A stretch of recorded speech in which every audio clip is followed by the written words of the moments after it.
हेडलाईन्सचे प्रायोजक आहे NBC bearings, लांब पळण्यासाठी। मराठा संघटनांसोबत आज जरांगे पाटलांची बैठक। अल्टिमेटमसह आंदोलनाची पुढील दिशा ठरवणार।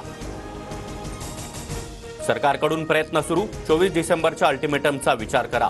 गिरीश महाजनांची जरांगेंकडे मागणी। तर रविवारच्या बैठकीत अल्टिमेटम बाबत निर्णय। जरांगेंची प्रतिक्रिया। भिवंडीत आज दुपारी 3 वाजता ओबीसी मेळावा। मंत्री छगन भुजबळ मेळाव्याला उपस्थित राहण्याची शक्यता। 2018 मधील जीआर हे देवेंद्र फडणवीसांचंच पाप। आमचा मोर्चा सुपारी घेऊन म्हणता, मग तुम्ही कशाला अदानींची बुटं चाटताय? उद्धव ठाकरेंचा फडणवीसांवर हल्ला। महाविकास आघाडी सरकार कसं पाडलं समजलं। विमान आणि हॉटेलसाठी पैसा कुठून आला आता कळालं। 50 खोके कमी पडल्यानंच धारावी गिळायला लागले। उद्धव ठाकरेंचा शिंदे गटावर हल्लाबोल। धारावीच्या मोर्चात महाराष्ट्रातून लोक बोलावले। विकास विरोधी लोकांच्या मोर्चाला जनताच उत्तर देईल। मुख्यमंत्री शिंदेंची ठाकरे गटाच्या मोर्चावर टीका। धारावी पुनर्विकास प्रकल्प सरकारनं करावा। धारावीकरांना 500 स्क्वेअर फूटचं घर मिळालंच पाहिजे। उद्धव ठाकरेंची आक्रमक मागणी। पारदर्शक पद्धतीनं धारावी पुनर्विकास प्रकल्प मिळाला। टेंडरच्या अटी आणि शर्ती महाविकास आघाडीच्या काळातच ठरल्या।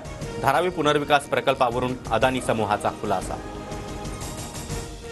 ठाकरे गरिबांना घरं देऊ शकले नाहीत। स्वतःचं पाप लपवण्यासाठी ठाकरेंचा मोर्चा।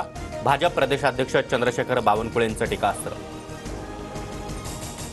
मराठा समाजाला आरक्षण देण्यास विरोध नाही, पण ओबीसीतूनच आरक्षण पाहिजे। हा काय लाड चाललाय? छगन भुजबळांचा जरांगेंवर पलटवा। मराठा आरक्षणाला सर्वात मोठा विरोध शरद पवारांचा। पवारांना फक्त 2 समाजाला झुंजवत ठेवायचं होतं। भाजपच्या मेळाव्यात फडणवीसांचा गंभीर आरोप। राजकारणात अयशस्वी झाले की त्याचं खापर शरद पवारांवर फोडतात। जितेंद्र आव्हाड यांचा फडणवीसांवर पलटवा। नागपुरात आज 9 उड्डाणपुलांचं उद्घाटन। मुख्यमंत्री आणि उपमुख्यमंत्र्यांच्या उपस्थितीमध्ये ऑनलाईन उद्घाटन समारंभ होणार।